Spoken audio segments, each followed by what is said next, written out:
Green substitute today. He is taking a lovely vacation. So we are here today with Veli. That's Velhawk_TV for those of you who do not know. And we are here with SnoopHog as well. Gentlemen, how are you today? Hi. Hello.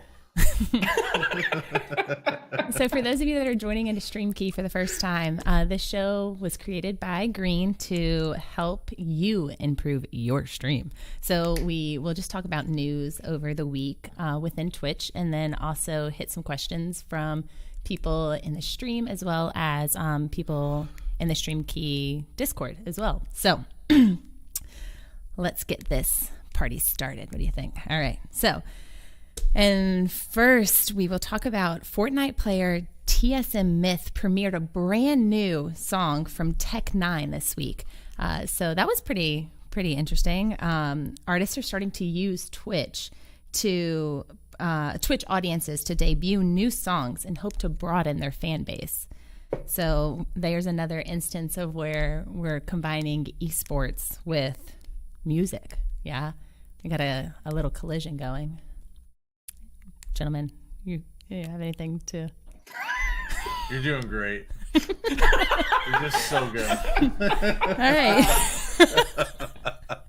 Secondly, I'm going to butcher this name. Just going to forewarn you. Twitch streamer Hayubasama admitted to cheating on girlfriend Starbitsy Chan in an IRL stream this week.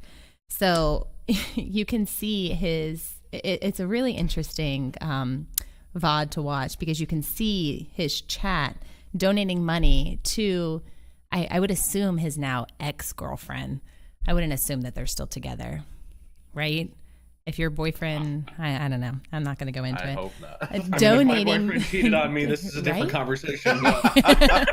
Donating money to tell know I her had a to boyfriend. leave. So, is this another example of people using Twitch to make announcements for, to gain viewership? Is that what his goal was? We will never know.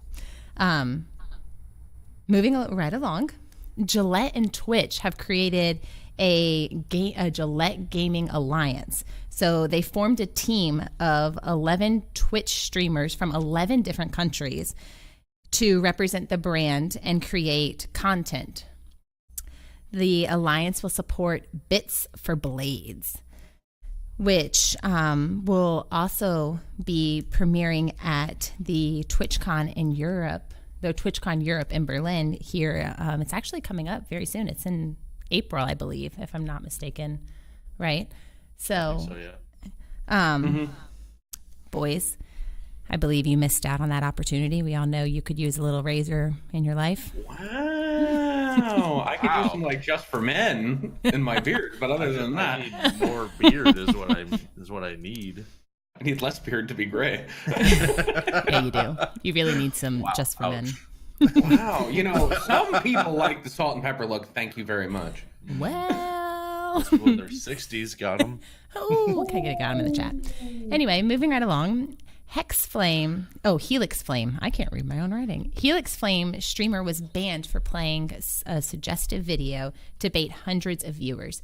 So he played a clip of a woman dancing suggestively, which he used to bait people into watching the show so he could gain viewers. This is a prime example of how to get banned on Twitch. Yes, we always have the question of how to not get banned. Here is your example of how to get banned. Yes. So don't do this. Don't do this. Don't do these things. Jinx, you owe me a soda. Boys, did you see anything in Twitch news that you would like to include? No, no, I think you covered all the bases. Yeah. Nailed it. Nailed it? Nailed it. Do you watch that show? Nailed it. It's great. Great. So I think that we should start with a few questions, maybe. Anybody have any questions? You guys have any questions? I don't have any questions, but I'm open to answering questions for people who have Are them. you? Same. Yes. I did see somebody ask they asked if Doc Disrespect was the Gillette representative for the U.S. and it's actually Courage JD. Oh, Doc interesting. just has a standing sponsorship with Gillette, if I'm not mistaken, or at least he did. does. I don't know if he does anymore. Huh. But so Courage JD, who's a Fortnite / Apex now streamer, who's kind of been on the rise lately, used to be part of Optic and now is on his own, is the U.S. representative for Gillette. Interesting. Yeah. I forgot who asked. I just remember reading it. Let me see if there's any questions in the Discord or anything right now. Or is that they might be handling that actually. I think they might be. Yeah.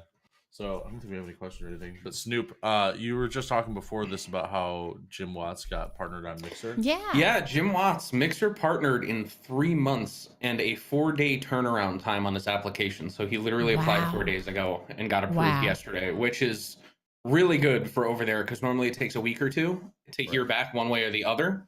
And he went into the review process probably 2 or 3 hours after he applied. Nice. So for those of you that don't really know, Jim Watts is one of our Tru partners as well. So congrats to you, Jim Watts, for your Mixer partnership. Yeah, so he did it quick. It's pretty nifty. What are like the differences that you need to get to on Mixer as opposed to Twitch? Because I know on Twitch you need like 75 concurrent viewers, and like a couple other smaller details. But what are they on Mixer? I haven't actually paid attention to. So Mixer has the same kind of standards when it comes to like streaming X amount of days, streaming X amount of hours a month, whatever. Mm-hmm. And then they require you to have an account for at least 2 months, and they require you to have at least 2,000 followers to be able to apply. And the reason they do it is so that you can establish a name over on the platform and you can't really bot. And the other thing I will say, though, is that concurrent viewership is looked at individually. So they base it off other people that stream like type games. So for somebody that streams Fortnite, they look for an average concurrent of anywhere from 50 to 75 viewers because Fortnite's a very popular game over there. Where somebody who streams like Overwatch or variety streams, they look for a lower number of like 25, 30. Now, I realize in the Twitch world, it doesn't sound like a lot, but a 25, 30 concurrent over there is like 100 to 200 over on Twitch. You're considered like a medium-sized streamer at that point. Wow. Okay. So how many viewers concurrently, like roughly, is he getting right now? Do you know? I think he averages anywhere from 20 to 30, depending on what he's playing. Right, because he's more of a variety caster, right? Yeah. Okay, yeah. That's pretty cool. Yeah, I haven't seen too much in the Mixer. I actually just followed my first Mixer streamer yesterday, I think. I just went to go over there and check it out. It's really different. Very, very different feeling from Twitch, to be honest. A lot to get used to over there for sure. Jim definitely dedicated a huge amount of time when he made the changeover, a lot more than I wish I could have, but that, and he networked very, very well. He made, some pretty very good friends, became part of communities very quickly. Jim's a very personable guy, so that end of it worked out really well for him. And the support over there, it's just everybody loves to see people succeed over there, but they continue to come back after they see. What I found on Twitch is, especially when people are partner pushing and they're close, you'll have, 80, 90, 100 concurrent viewers that are in there every single day while you're doing your partner push and while your application's in. Then these people get partnered and they drop to 50 viewers. Do you think that's mostly because of like the actual partner push that the streamers are putting on their actual title and everything and announcing that they're on the push for partner, or do you think it's something with the actual Twitch community where they just hop on the bandwagon temporarily and then get somebody partnered and then move on to the next person?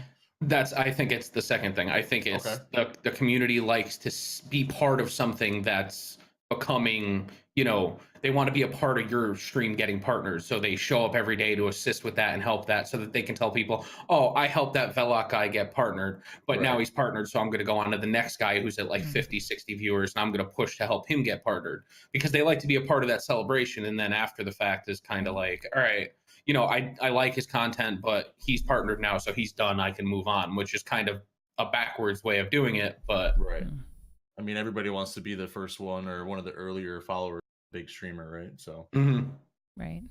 That definitely makes sense. Gentlemen, we do have our first question from Spartan BL. Gaming, Twitch, and eSports are huge. However, how fine is the line between an entertainer on Twitch and a professional eSports athlete? You become your own brand either way, but is there really a difference? Let's start with that one, and then he's got some sub questions.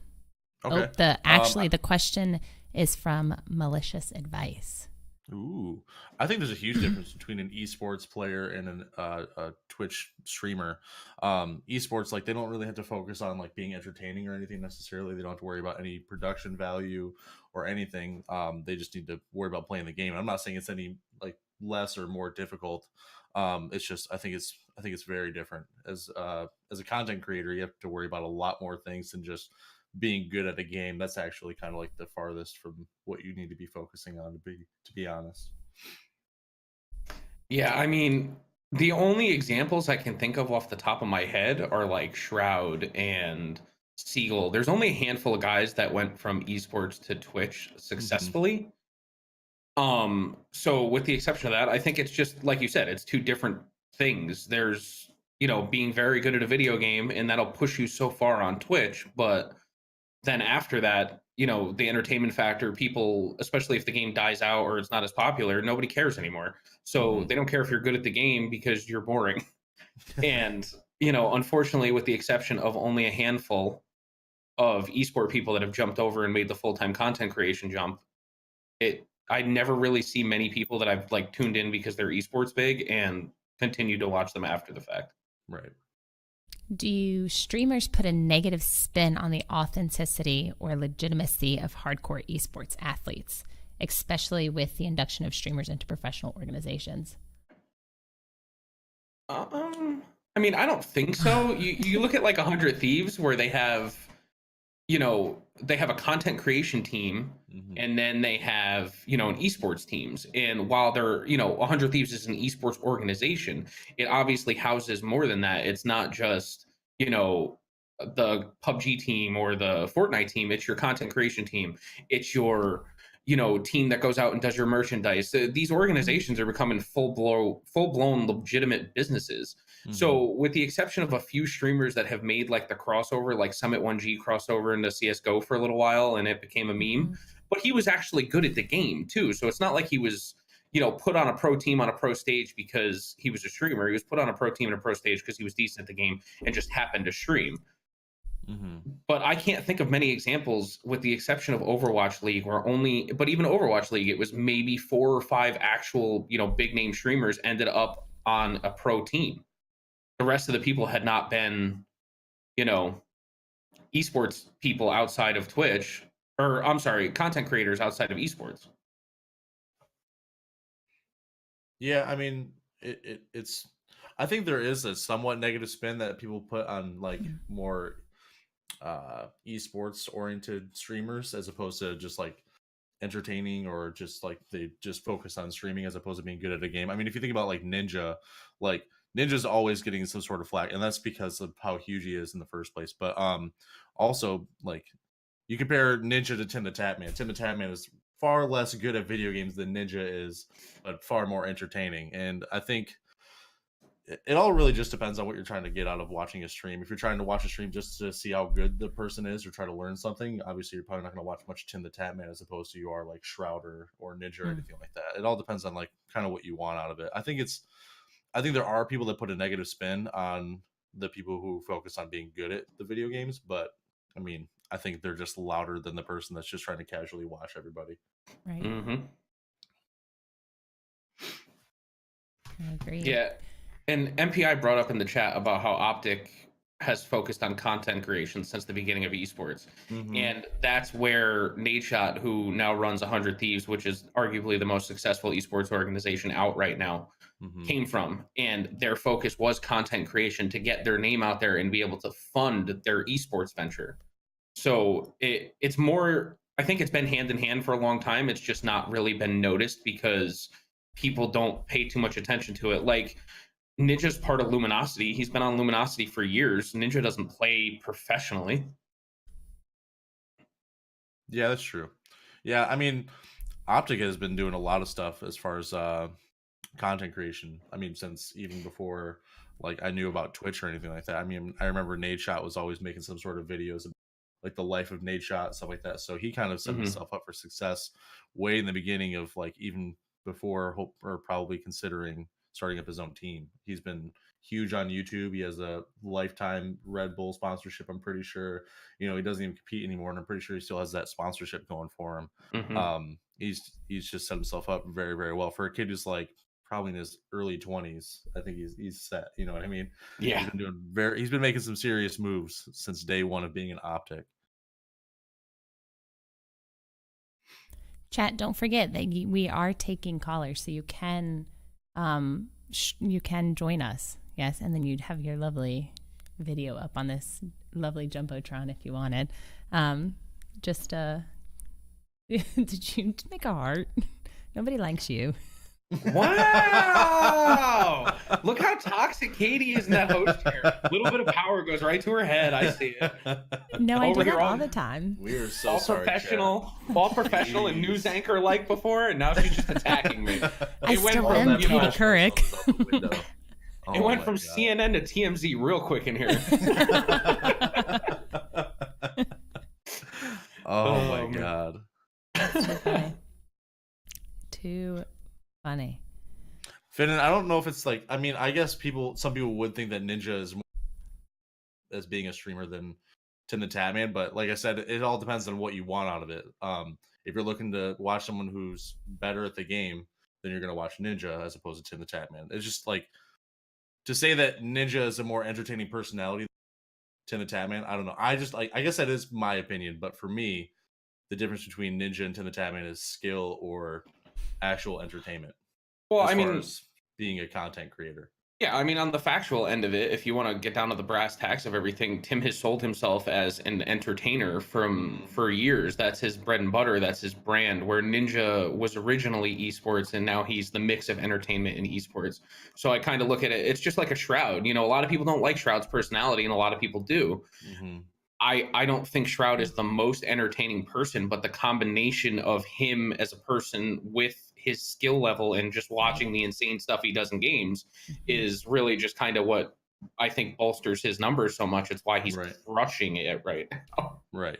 Which is why, like, I love Tim the Tatman is my favorite streamer, hands down. But if I'm trying to watch someone play Apex, well, I'm not going to watch Tim the Tatman. I'm going to watch Shroud if he's on. You know what I mean? Like, Tim the Tatman is by far my favorite streamer, but it all depends on what I'm in the mood for at that current time. Like, I switch between Shroud and Tim all the time. Mm-hmm. Shroud's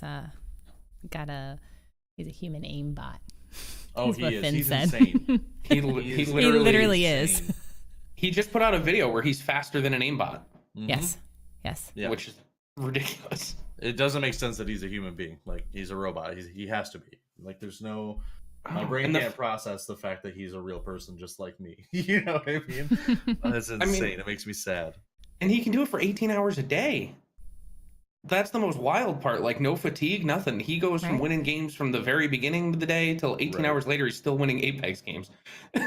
Well, I don't know if it was that video or if it was on stream. I can't remember exactly, but someone was asking him if he was, like, nervous during any of the clutch moments or anything like that. He said no, because none of this matters. He's not competing competitively or anything. Mm-hmm. None of it matters. So I think that kind of helps out with being able to stream those games that long. It's like if you're just casually playing all day, no matter how good it is, you can play much longer than me. If I have like one clutch game, I'm pretty much done for the day. Like, I can't do it anymore. You know what I mean? Like, my hands get all jittery. I need to go take a nap. Like, oh man. Vel, do you like Tim the Tatman? I don't. Otto, never heard of him actually. Worst streamer ever.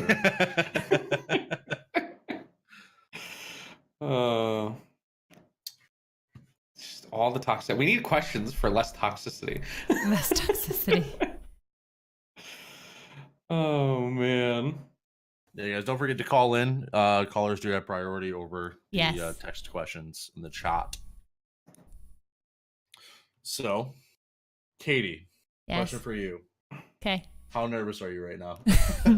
My hands are only slightly clammy. So I have a really bad case of clammy hands. And it only happens when, like, I feel pressure or, like, I get super nervous. And let me tell you, I have, like, an oyster on my hands right now. They're, like, super slimy and super clammy. So thank you for asking. Thank you. Freaking out all morning, chat. Okay, so you really got to throw me, like, under the bus like that? Mm-hmm. Yep. And SnoopHog suspenders aren't connected, so they are not. Like, look at that. He's a phony, Chad. He's not even. Listen, I don't have to get up on this one. When I stream, they're attached because I have to get up and down, and then I have to undo them to pee, which is the most upsetting thing in the world. MPI called you a phony, and I love it. Truth. Listen, don't make me lose the hat and the glasses today, too. You won't. No, I won't, because the ring light will blind me. Yeah, that's true. No, I can't. Look at this room. I can't de-Americanize if I tried. There's flags everywhere. Did you say my shrine? I got more flags than the UN. Oh my god. All right, we do have another question from Servo the Dog.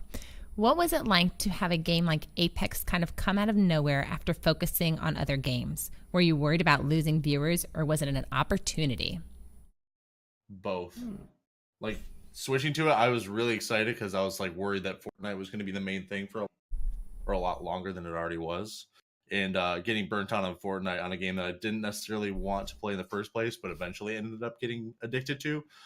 Apex was super refreshing, but knowing that like you always like you'll lose viewers switching to a different game, especially from a game like Fortnite, where most of the people who watch that only watch because it is Fortnite.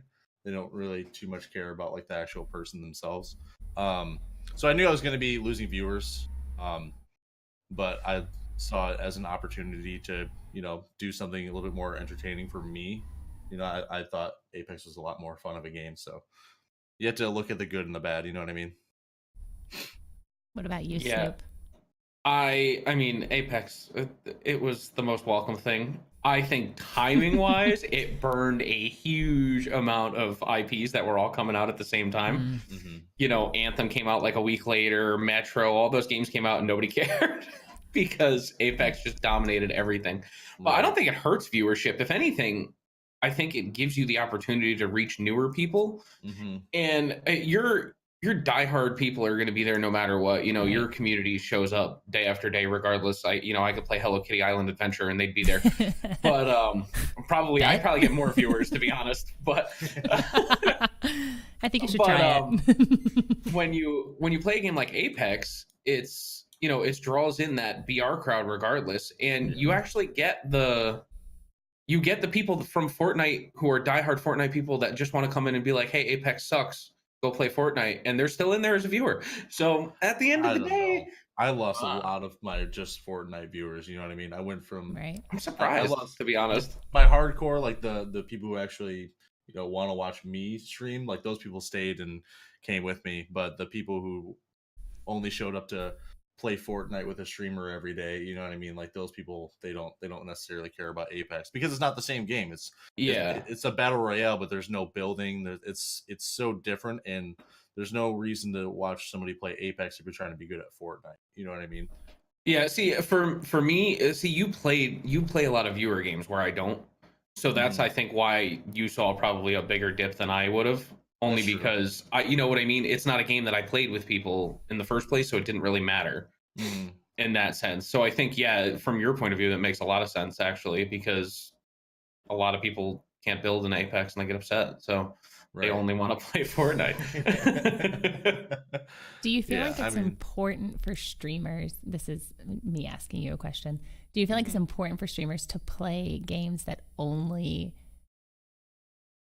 you know, target the people who want to play, I just hit the microphone, who want to play the games with them to keep that viewership rather than switching games and, you know, losing those viewerships? Is it important? Does that make sense? Is it important to target the one game and play the one game that you know you're going to keep the viewers because they want to play with you, rather than let me try this new game and I might lose the viewers?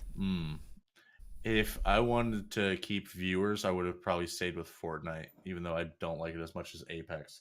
Because Fortnite, I was like, I'm starting to catch up to what I was getting with Fortnite, but it's still not quite there most of the time. But yeah, I think it all depends on what the streamer wants out of it. That's something we talk about a lot on here, is that if you're trying to go for just growth and numbers, then you'll stick with the game that you know you'll have numbers with. But if you're trying to, you know, stick it out more long term and just kind of make sure you're having fun with streaming is the most important thing, then you'll do what's fun for you, not necessarily fun for people that watch you. Right. Yeah, I'm kind of on the same page. It's you can't. The problem with locking yourself into a video game is, it's the age old thing, is whether I should play a single game to get viewership and consistently, or if I should variety stream and, take that slower struggle road of it. And the problem with the single game stuff is, like, you look at all the Overwatch streamers now. I mean, grant you, Overwatch League is back, so it's popping up in popularity again. But, these guys that singled out Overwatch from the very beginning, that didn't make the transition to Fortnite when Fortnite came out, a lot of them, their streams, I don't want to say they died, because they definitely didn't die, but dramatic drops by 50% or more in viewership. And that's revenue. A lot of these guys that do full time, that's like taking your paycheck and losing 50% of your paycheck every month after a little while. And then what do? Because now you try to make the transition, and correct course, and now it's too late. So because everybody's already put their foot in and established themselves as Fortnite streamers, now nobody cares about you, who are, with the exception of your, base hardcore community. You're some random guy who decided to start streaming Fortnite now when, so-and-so has been streaming it for 2 or 3 months. Why am I going to watch you? So it's a tough mentality, but again, that's more upper echelon stuff. I think at this kind of level, you definitely see viewership dips, but I think unless you play some really obtuse, obscure game, it's not going to hurt you as much as it would somebody, at those higher levels.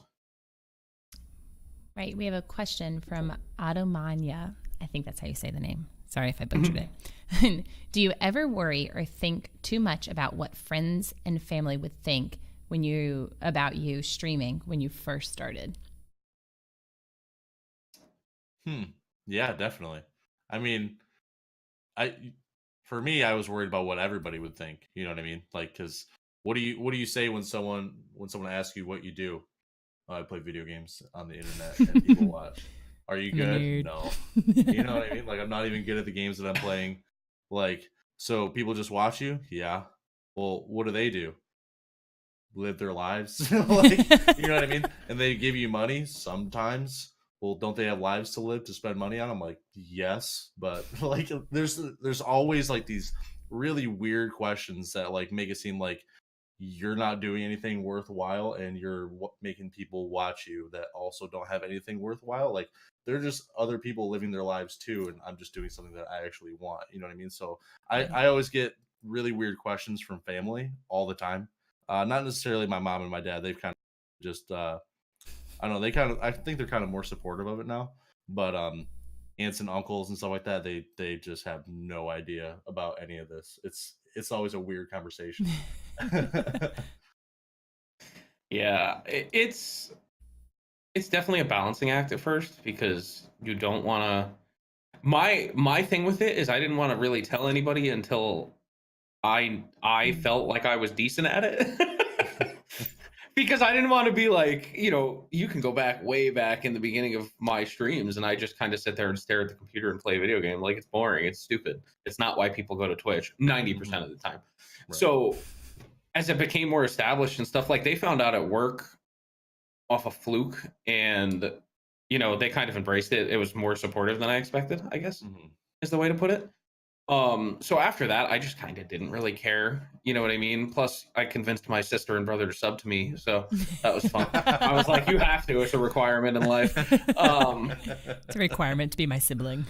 But you think about it, like, when you were younger, especially if you had siblings and stuff, a lot of games weren't multiplayer like they are now. There was no online when we were younger. So it was a lot of single player games. And what did you do? You guys sat around, you either took turns and watched each other play the game, or, I remember growing up watching my dad play Resident Evil, because we weren't old enough to play it, but apparently we're old enough to watch it, because parenting 101. That's so weird how that works. Yeah, parenting 101, aka he didn't want to not play the video game, so we had to watch. Yep. So, but I mean, that's like some of my childhood memories, is like sitting in what we called the game room, which was like a closet essentially, because my mom hated it. And, my dad would sit in the chair and we'd sit behind him and watch him play Resident Evil. And then I would make fun of him when he got stuck on puzzles. So it's just, it hasn't changed. The only difference is now you can make money doing it. Right. And that's where like it kind of makes it weird for people. You know what I mean? Like Right. that's the line where it's like, oh, you shouldn't be doing that. It's like Yeah. if you can make money off of doing something fun, like instantly people just jump all over it and will just poop on your happiness right there. On your happiness. I mean, I like Yep. and now look at YouTube people who are in full-blown television shows or have full-blown television series on YouTube. You know what I mean? And that was 10 years ago. People were like, oh, unless it was a cat knocking something off a counter, YouTube's pointless. Right. Or the My New Haircut video. Yeah, exactly. Phenomenal, by the way. Yep. Shadow Ed Welder asks, what are your thoughts on the new Fortnite update using some of the features that Apex has? I mean, imitation's the sincerest form of flattery. All these games copy each other. It's a given. You have to. You know what I mean? You got to take what works. It originally started all the way back from the Arma 3 BR mod, if you want to just talk about Battle Royale games. Somebody made a mod. The guy who made PUBG made a mod for Arma, and that's how the BR starts. And then they create PUBG, and PUBG is the best thing since sliced bread until something comes out, you know, and some company somewhere looks and sees all the complaints and says, oh, let me make a game and address all these problems that PUBG has, and I'm going to drag all my people over. And even before that was H1Z1. And it's just a constant progression of who's copying what and so on and so forth. And they even tried to sue each other over this several times. But then, you know, Fortnite is a progressive game. Fortnite was the standard for a while. They made everything that PUBG started to implement, you know, emotes and other random things like that. And now, you know, Apex comes out and Apex is a huge success. Of course, Fortnite is going to start implementing things that are working in Apex because it's business, especially this kind of business. It's just like streaming. Your ideas are original to an extent, but there's no way they're not inspired from something else. Right. You know, nobody, unless you started streaming when it was Justin.tv and nobody else was doing it, you are not the, you know, originator of zoom in cameras or dancing for subs or, you know, all this stuff that I wear. I'm not the first person to do something like this. I made it my own, but it just kind of comes with the territory. Yeah, I haven't paid too much attention to the Fortnite update. I actually uninstalled that recently. Did so you? I haven't played any Fortnite, and I have no intention to. Interesting. I know they've added a lot of weird things. Like I know they added the ping system and everything, like Apex has, and they're still doing weird things like the hoverboard and whatnot. I don't know too much about that, to be honest. I feel like an old man not talking about Fortnite because I'm not in the loop anymore. So I don't have the gray hair like Snoop. I do. Wow, it's just not the heat over here on Question. You are super upset about this gray hair. I don't understand it. I think we're all more upset about the suspenders. Okay, they're not even suspending anything. This is where the camera's going to be for the rest of the podcast now. I want you to see it. Dragonfly Dreamer asks, what are your feeling on devs releasing games too early, aka demos you have to pay for, in order to raise money for the actual end product? So like early access, I'm assuming is what you mean?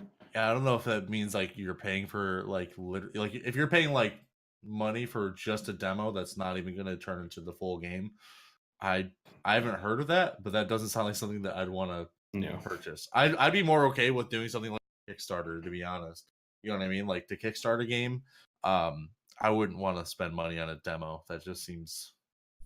Yeah, that's a little crazy to me. I mean, certain Kickstarters, if I like... I've supported Kickstarters before, but I have to really, really, really feel like it's going to be something incredible and see that it's still, that it already has backing. You know what I'm not going to have some $500,000 Kickstarter and there's $20 in there and be the guy that's like, oh, here's $1,000. Good luck. You know, but early access, if you're pertaining to early access, I don't have an issue with early access because there's several reasons games stay in early access. The main reason with a lot of them is publishing wise. Like the reason Fortnite is still considered an early access game for the Battle Royale is because they don't have to have every single update approved by the console companies before pushing the updates. It's why they're able to stay on track and update everything at the same time, because Microsoft and Sony have to approve updates before they're pushed to their consoles. Unless it's early access, there's some kind of loophole. Obviously, Fortnite doesn't need to be in early access anymore. The game, I can't imagine it being improved to a point where it's not early access. Right. But I think the early access tag is a little ridiculous. People get very upset about it. Like PUBG, everybody got fired up. I paid $30 for this game and 300 billion or however much money they made on it. And people were all having a heart attack because, oh, PUBG still doesn't run right and it's been 2 years. You paid $30 for the game. I mean, I've paid 60 for games that run way worse, and they're AAA titles. Crackdown 4 or 3 or whatever number it's on just came out, and it runs like it's from 2014. So, and that game was $60. Dude, even what was it, the new Metro? I got that for free. That game is garbage. Like, it's crashed so many times. Yeah, I definitely had trouble running it. I fell through the floor. I'm assuming it was because of radiation in Russia or something. I have no idea. The game was insane, dude. Like, I uninstalled the game. I couldn't even play it. This, like, the dialogue in that game, dude. They talk about it. Took me 5 minutes to get binoculars from a dude who was just talking about nonsense. Like, well, Metro's a very story-heavy game, so it's pointless, bro. It's all pointless. You also like multiplayer games, so. I mean, I like the first. I don't think Metro's that bad of a game, but your point is completely right. I like Metro and I had fun, but even the new one's not bad. It's just it does have its problems, and it's a $60 AAA title. If I paid for it and didn't get it because of my Epic account, I'd be furious if I paid $60 for something that doesn't work. Yep, absolutely. But I'd also be more furious if somebody was charging a demo. You know what I mean? Yeah, well, I wouldn't do that. That's ridiculous. Yeah, if you truly meant just a demo, unless you truly believe it's going to be like the best game that's ever made and you can't live your life without it, then don't pay for it. Blase Experience asks, so I've listened to the podcast for about a month now, and I haven't heard this topic come up yet. When you are newer at streaming, how do you recommend finding your first few mods? Do you recommend asking friends that are streamers to be mods until you get regulars in your channel? How do you know what regulars would make good mods when starting out? At first, I was my own mod. I didn't. You kind of have to. You can't, like, you don't want to force anybody to. You try to find the people that are at your channel or like they're there when you're live almost every time that you're live, and you try to make sure that there's someone that you can rely on to kind of keep things how you would like it. You don't want to just give somebody mod just because they're a regular necessarily. So yeah, I was definitely my own mod for a very long time. Yeah, I'm kind of on the same page. I modded myself for a while, and a lot of it is because when you're starting this and you're at, I would say even under 10 viewer or 10 or under, you don't really need mods. And it's not a knock to mods, and mods work their asses off, but at 10 or under viewers, if you can't handle your chat or your chat is that out of control, you really need to ask yourself some other questions other than, do I need mods? You need to figure out why your community at 10 people in your chat is so toxic that you need mods. That's a problem. To be honest, it's a huge problem. I mean, I didn't really, even now, even when I was on Twitch or even now on Mixer, I have a handful of mods, and it's like, when I say a handful, I mean like 4 or 5 people. And 2 of them are probably just like status mods, just because they've been mods forever and I don't even require them to mod. But finding mods in the very beginning, you look for people that are completely dedicated to your stream. Look for people, like, you can look at this chat and you'll see people come in and they'll be like, oh, hey, so-and-so, how you doing today? Or somebody will ask a question, somebody in the chat always answers it, the same person all the time. Or will direct people to your Discord and stuff like that are not mods already. So now you recognize this person's always helping anyway. Approach them, be like, hey, I see you're in here all the time, you're always helping out, whatever, would you mind modding for me? And then essentially all it really changes for them is the ability to like do shout outs and stuff like that, make your life a little bit easier, especially because when you're on one PC and modding yourself and in a full screen game, there is nothing more of a pain than alt tabbing out of a full screen game to shout somebody out. And it's not a knock to somebody that you have to shout out or a project, it's just it breaks everything when you alt tab out of a full screen game. Moo, I am a goat asked, wait, first you said, that name. I have a question, and then says, how do you guys feel about games as a service and companies putting out the minimum required game to just add it later with microtransactions or more patches rather than putting out a ready-to-play game? Is that all you have to say? Yeah, it's just like, it's one of those things. It comes with the territory. You see this argument every couple of years. Everybody's fight the good fight and, boycott this game, boycott that game. Don't pre-order games. Don't buy games with DLC. Well, you're buying the game. I don't care. You can. I saw somebody the other day who was like, I'm not playing Metro Exodus because it's on the Epic launcher and I have too many launchers. Okay, who are you punishing? You're punishing yourself. You think Epic cares that you're not downloading Metro Exodus, the one guy? That's like people when gas goes up and they boycott getting gas for their car. What? They're still charging you the same price for the gas unless the entire country decides not to buy these video games. Nobody cares. I mean, these arguments drive me insane, and it's not a knock to people, and I get the fight the good fight, whatever, but you got to pick your battles, and this is a battle you're not going to win. This is how video games have been for 10 years. You used to just have to buy separate discs. Now you just download it, so everybody's upset because it's easier. It's easier to spend your money. Oh, sorry. I don't got to go to GameStop and buy, disc number 2 for Resident Evil 3. I do remember buying another disc for like extra Halo 2 maps back in the day. But seriously. That shit sucked, dude. Like, that was not fun. Like, I get it, and it's annoying, but you see like Reddit blows up every time. The Star Wars thing is the only time I've ever seen it actually affect something, and that was because it was so outrageous that people were like, no, absolutely not. Right.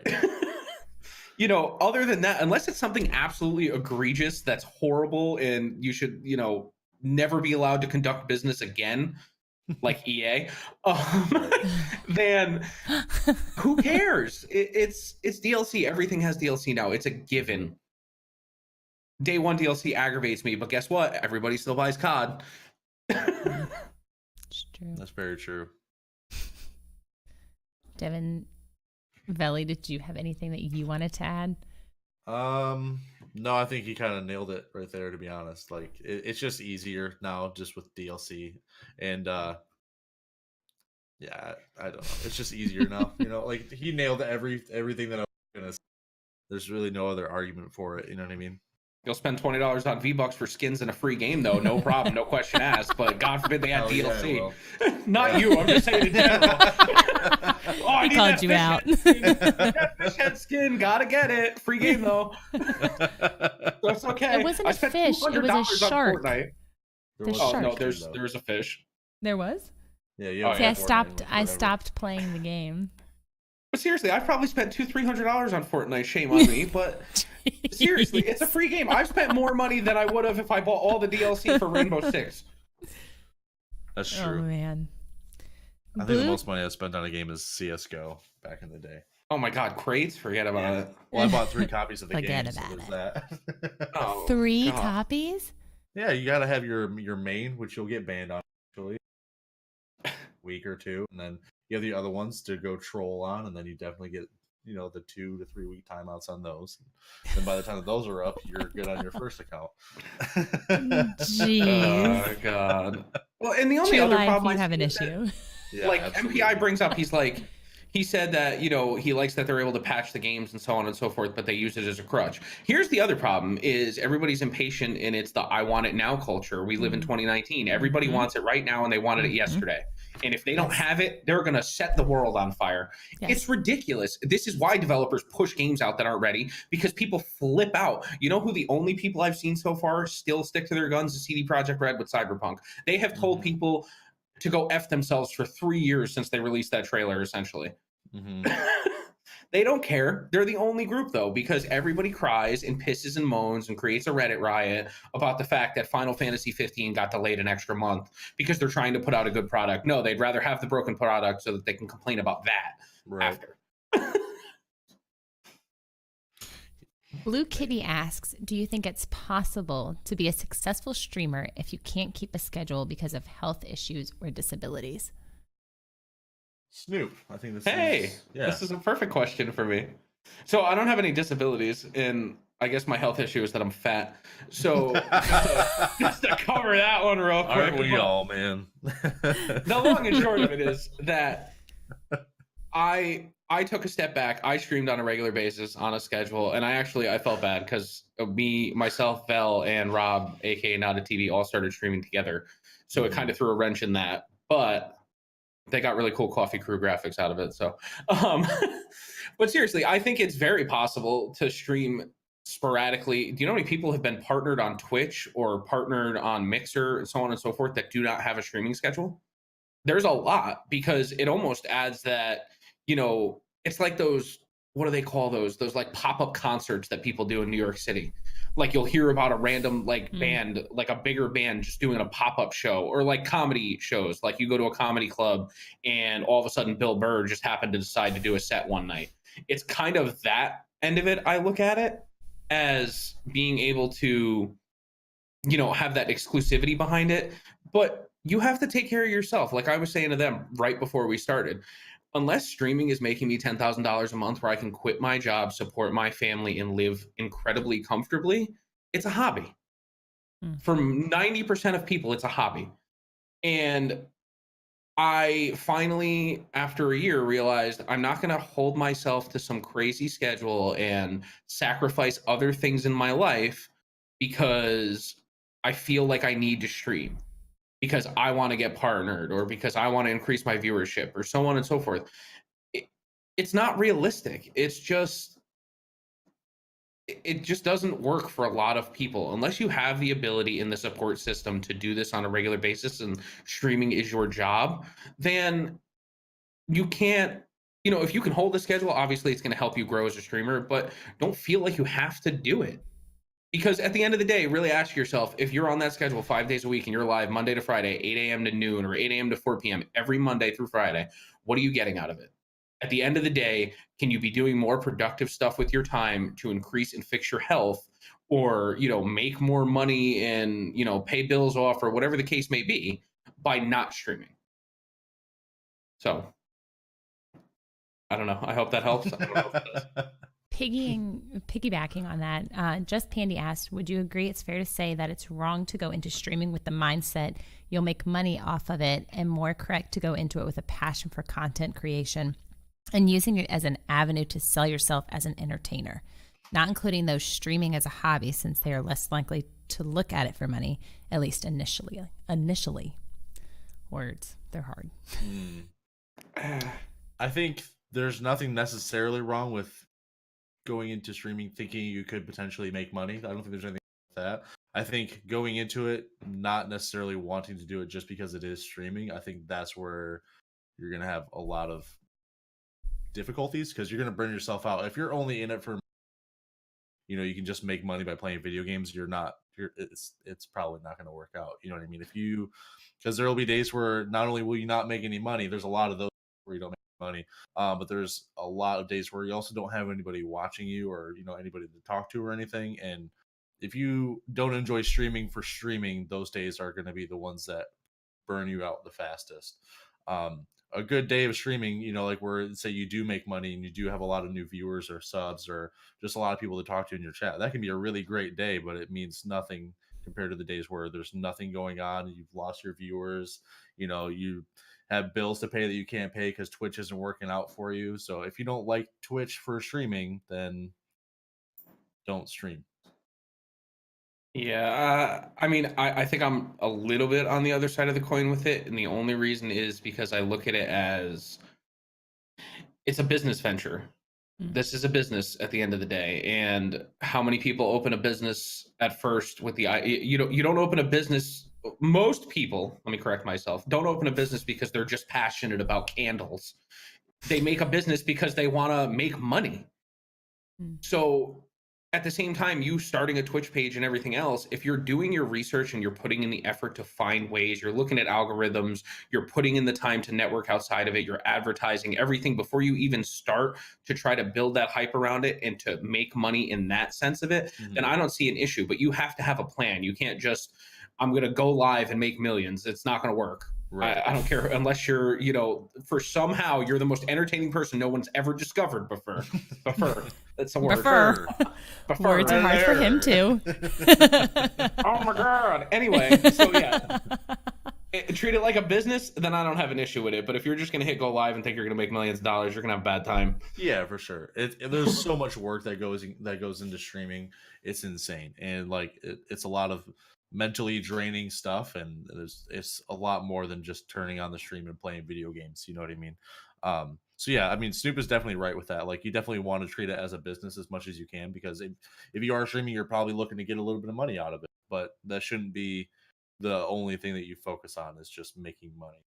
Mm-hmm. Right. Well, as I experience, I had another question. I currently still stream directly from my Xbox. At what point do I have to move to a PC to stream? I know I am a while away from that point, but I'm curious if there is a set cutoff, if it makes a difference. I stream on Mixer, which is very friendly to stream from my Xbox. I know plenty of Mixer partners that still don't stream off a PC. So it all depends on you and what you want to do. And if you want to play games off your, outside of your Xbox, there's guys, Syph is the biggest content creator on that platform, and he regularly plays from his Xbox. And grant you, he has PC setups and everything now, but a lot of these people are still just streaming from their Xbox. I know a lot of partners that make pretty decent money over there just streaming from their Xbox with a camera and a microphone. So it's not unfeasible. And to be honest, your overhead is so low at that point. It's insane. What's your overhead? Your video game cost and your electric and internet bills? I mean, you buy a PC, you got to upgrade the thing every 2 years, where you buy a new console every 5 for 200, 300, 400 bucks. Even if it's 500, my video card costs more than most consoles do now. Like, it's not like a bragging thing. It's just the point of you're spending a fortune on these items to make them worthwhile. So I would ride it out as long as you can, unless you start getting a huge presence in your community that wants you to, play PC games, or, wants you to make video production or anything like that, then I wouldn't worry about it at all. Mm-hmm. Yeah, I mean, I don't know anything about streaming to Mixer, streaming to Mixer, especially from console. Like, I mean, I streamed on Twitch from my Xbox a little bit at the beginning of me streaming, maybe like a week or two, until I was able to get a better video card. But yeah, I mean, I wouldn't recommend streaming to Twitch from a console. It's not that great, especially from an Xbox, because I know they make it super easy for Mixer. So with Mixer, just like Snoop said, just do what you can with what you got, and don't worry too much about the other things. Like the overhead, like he was saying, it's definitely worth it to stick to the cheap stuff. Like, streamers have to spend so much money on PC parts and everything. And I'm looking around at my setup right now, I'm just thinking, like, I wouldn't have half the things that I do right now if it wasn't for streaming. It gets expensive. It's crazy. Yep. This room makes me nauseous sometimes when I walk in it, because I just see dollar signs of how much everything costs in here, and I'm just like, how? Like the Stream Deck? Do I really even need the Stream Deck? You know what I mean? I only use like 3. You know what I mean? Like, it's crazy. Wasn't that a gift from your lovely wife? Yep. Did you really have to buy me that? You could have bought me this. That's still, I mean, if you think about it, though, it's still just money spent that you don't necessarily 100% need. And now, of course, the Stream Deck comes out, and now they drop things where I could just do it from my phone. So, right. Honestly, there's a billion ways to do this and not have it cost you money. Right. Like, a lot of money, at least. We all did it where, I preach this advice all the time, and I didn't take it myself, and I wish I did. I spent a shit ton of money, and I only use that word because I really need to get that point across. The amount of money I spent when I had 3 viewers. What am I doing? Why am I spending all of this money, and my stream is at 3 viewers? Like, I want to put out a better product and production quality and everything like that, but that's not what gets people through the door. It might keep people in the long run, because if you sound like butt on your microphone every day, nobody's going to want to listen to it. But if you're entertaining, people will look past that for a certain amount of time. And if they like you and your content, you don't need the best of the best stuff. I mean, I streamed with a Blue Yeti and the C920 forever. The C920 is still probably one of the best cameras on the market. Mm-hmm. But yeah, I do agree. If you're going to spend the money, spend it on audio first. Nobody likes to come in and hear the high pinging noises or the weird hiss. It drives people insane. Audio is most people's pet peeves because most people, if you're like me, I leave it on in the background. I don't see what you're doing 3/4 of the time. I just listen. Mm-hmm. Yeah, absolutely. You know what I mean? And the Yeti is probably the best bang for your buck, in my opinion, unless you get an AT2020 USB. And that will last you forever. I know professional streamers that make a lot of money that still just use a Yeti. Yeah, you can definitely fine tune those too. I mean, it takes work, but you can make those sound really, really nice. Really nice. Ooh, Server the Dog asks, are you guys familiar with the Mixer Hype Zone stuff they do? They cut from stream to stream at clutch moments. It's actually pretty cool. Would these guys like to see that on Twitch?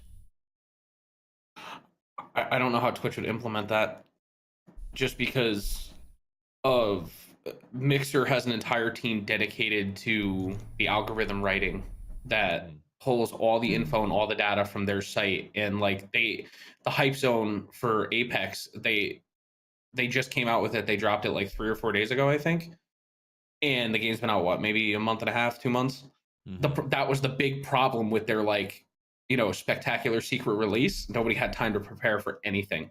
So, Mixer, who has a Hype Zone for every BR game now and Rainbow Six, it's a cool feature and it's a great way to get yourself in front of other new people. But I can tell you that the turnover rate, much like their Channel 1 feature, isn't as high as you would think because most people just lurk in those channels. I just don't know how Twitch would implement it with the size that they are. You think about it, at any given time, you can turn on an Apex stream on Twitch, and most people probably have 3 squads left. So now how does it differentiate? Who's getting it? It's just, I see a lot of crying in the future if they implement it. Yeah, I mean, Twitch it has a lot more people streaming those kind of games, and it, like Snoop said, it would take a huge team to kind of do that. I mean, it would be cool. I'm not gonna lie. Like, I would like to see that on Twitch. Anything to help smaller streamers grow is absolutely like that's just super beneficial. But I think it's a ways out. Yeah, and the other thing too, everybody forgets. Well, not everybody, but a lot of people forget. Mixer is Microsoft. They're the second largest tech company in the world. They're not hurting for money, and they're not hurting for people that know what they're doing. So for them to come out with a Hype Zone takes nothing. They put a team of 10 people in a room and tell them, make this work, and they walk away. Twitch doesn't have that ability. Yeah, they're backed by Amazon, but Amazon's primary focus is not technology. They have Amazon, whatever services, their big cloud service base and all that, but it's not like a Microsoft or an Apple. So I just can't see Twitch. There's a reason Twitch can't do true FTL, because Mixer and Microsoft created specific servers, and the way they encode all of their stuff is specific only to Microsoft. So that's why, even though Twitch has improved latency to like 2 or 3 seconds, if I'm on Mixer right now, this conversation as it's happening is real time. Right. So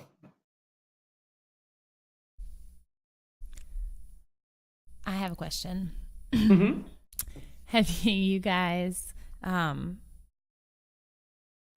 seen the new, because the Twitch Sings, they talked about it at TwitchCon and it was gone into beta. Have you heard about the competition for it recently? Someone brought this up to me. Yeah, aren't they doing some kind of like American Idol thing?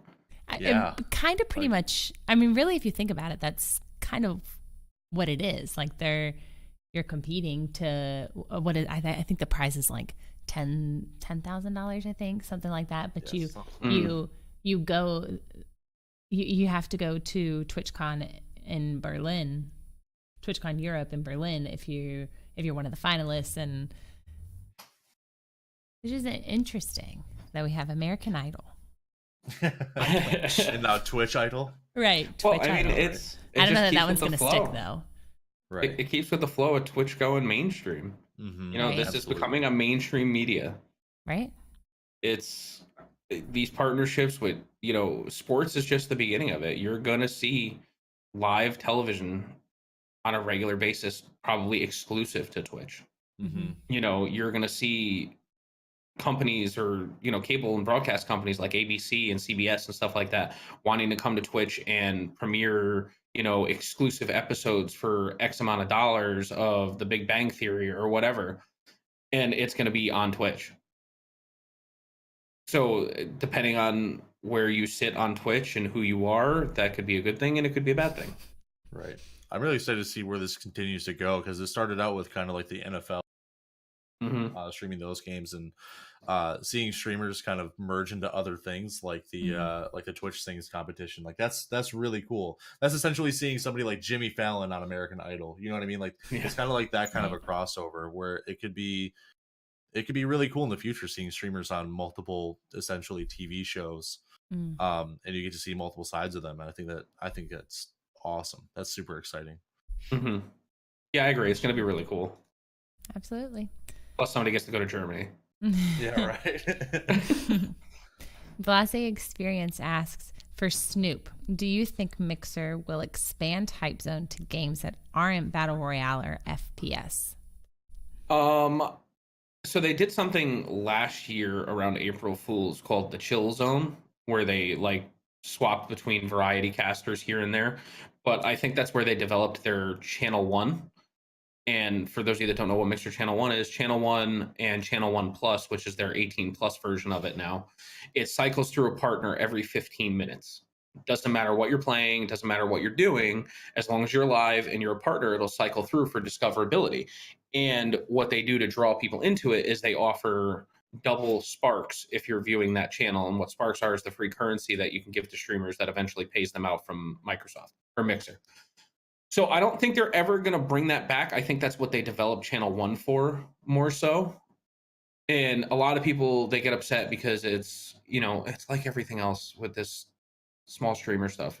Everybody gets all upset that, you know, oh, it's only for partners. It's only for partners. You have to sell your brand. Otherwise, you don't make money. And you need household names to sell your brand. The reason Twitch is successful is because I can say to most people in the gaming community, Ninja, Summit 1G, Tim the Tatman, you know, Shroud, any of those names, and 90% of people are going to know who I'm talking about because they are brand names of the platform. And it's the same thing for Mixers slowly starting to become like that. Like I could say Jared FPS or Scythe to anybody on Mixer, and most people will know who I'm talking about. And they're slowly starting to create more of that. But to do that, you need discoverability tools for your partners. And I think Channel 1 is that. And yes, do I want to see more discoverability for small streamers? Yes, yes, yes. But at the end of the day, the platform doesn't grow, then it doesn't matter if there's 100 people in your channel. If the platform's dying because nobody knows about it, then it's pointless to grow a small streamer if I can't get anything done for my partners. Why am I striving for partnership on the platform if there's no exclusivity? I've said this about Twitch. Twitch has destroyed the partner program, in my opinion, and made it, what's the difference between affiliate and partner now? Some encoding options and a couple more emotes. Front page time. That's it. You've taken away almost everything. The bigger cut on tier 2 and tier 3 subs. Yeah, you get a 70-30 cut on tier 2 and tier 3, but your tier 1 subs are still 50-50 unless you're a top 10% partner who can renegotiate their contract. So that was a lot of my reasoning when I switched, was the fact that Twitch has kind of taken that exclusivity out of partner. Every time I turn around, somebody's getting partnered on Twitch. You know, and it's really I know affiliates that are making a hell of a lot more money than partners. Yeah, I mean, there's definitely partners out there that, you know, that don't have the same community as some of the top end affiliates. You know what I mean? Like, there's definitely affiliates out there that are right at the brink of partnership that are making more money than partners that have been that way for years. I mean, I know some affiliates that average 100 plus viewers that won't apply, just to prove the point that it's really not much different. Right. Which I think is a little crazy. You should still do it because the branding end of it and the long term end of marketing and sponsorship and stuff, that's where it really makes a difference. But even sponsors are going to start to look at it and go, Twitch has 70,000 partners. Mm. You know, what makes That's you insane. different than the other 70,000 partners? Right. And it's crazy to think about. Just Candy asks, do you guys think there is a piece of advice you rarely see given about streaming that needs to be said more? If so, why do you think it's not given more? Snoop? Put all the pressure That's on a tough Snoop. one, man. Yeah, right. I just because it's what I've been preaching, and it's what it took me a year to notice, is that you need to be willing to not prioritize streaming unless it is your full-time career. That's the advice, to be completely honest, that nobody says to you. Everybody tells you to take care of your mental health and take your breaks where you need it and so on and so forth. And in the same breath, they tell you that you need to stream Monday to Friday, 8 to 4 on a consistent schedule and don't miss any days, because that's how you get viewers. Mm-hmm. So the problem is everybody's so afraid to tell you that these breaks that you quote unquote need, if you're working a 40+ hour week and you're streaming and you have a family, where is your time to breathe? Where's your time to relax? Where's your time to not constantly be stressed out by everything? Don't get me wrong, streaming was like a little bit of a de-stressor for me, but at the same time, I'd stress about the fact that I had to get up at 7 o'clock so that I could be, after getting out of work at midnight, I would get home at 1, I would sleep for 4 or 5 hours, I would and then I would come stream. You know, from 8 to 4, and I was doing it Monday through Thursday and Sunday. And then I knocked it back to 3 days. And then I thought about it and I was like, why am I doing this? Why am I driving myself nuts and making me hate going live? And it's not even that I dislike going live or dislike seeing the people. It was just the fact that it became a chore. I had to go live. Like, it felt like a requirement. And unless this is your job, like, I have to go to work because I have to put a roof over my head and my family's head. I have to be able to pay for food and my electricity and everything else. I have to go to work. I do not have to stream. So to be completely honest, the one piece of advice is really, really evaluate what streaming is for you and how to take a step back and really rein it in. Yeah, and to kind of go off of that, another tip, because I've been getting some people that have asked me about like switching to full time, and kind of to piggyback off of what Snoop was just saying, you know, if you have to go to work, like if you need money to pay bills, don't do streaming full time. Like, you're just putting that stress over your head. You know what I mean? Unless you have a support system behind you. Yeah, like, and like that's my scenario right now. Is like I was able to go full time with streaming way sooner than I would have if I didn't have the situation that I do now, where my wife can pay the bills without necessarily needing me for help. You know what I mean? So I don't need to go into every stream thinking about, oh, how much money am I going to make or any of this stuff. I can go into streaming and I can just enjoy it and try to make good content as well as I can, I guess. But there's a lot of people, I think, that switch to full time but still require Twitch to pay their bills, and they don't necessarily have enough to do that yet. You know what I mean? You shouldn't be relying on Twitch to pay your bills until like you're way past paying your bills with Twitch. Like, that should be way down the road. Another thing I would just say, that expect the ups and downs of Twitch. I think that's a really, really huge piece of advice that I didn't get when I first started, because I kind of just started without really talking to too many people.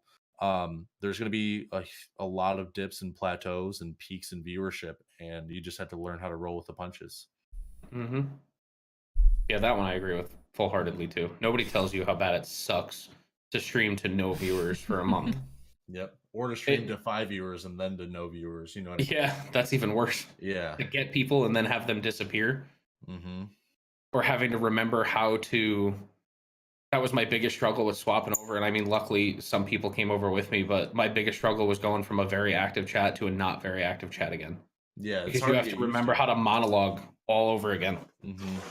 Yeah, it was just the hardest part about starting with Twitch is literally talking to nobody. It's so difficult. And then like not having to do that anymore, you try to put that behind you. such a stressful time with Twitch is when you don't have a chat. Like, you have a chat box, but there's nothing in it at all except for maybe your chat bot that you have, like, shouting out your social media or something like that for you. You know what I mean? But if your whole chat box is that's the most unmotivating thing that you'll ever see. It's crazy, man. There's so many dark times with Twitch streaming that nobody tells you about, because they're just like, you should do it because it's fun and you'll love it and you can make money. Fun. Like, it's not like that, bro. See, that's where I think like YouTubers have the advantage, to be completely honest. Absolutely.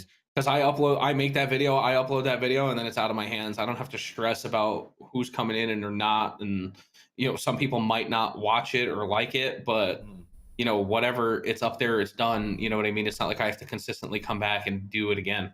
Right. That, and you can cut out the boring parts. You know what I mean? Yeah. Like, there's no room for error on Twitch. Like, it's all like, it's happening right now. And if someone sees you just sitting there trying to think of what you should say, they're gone instantly. You got 5 seconds to say something, and even then, it probably won't keep them there. Like, Stupidest assholes.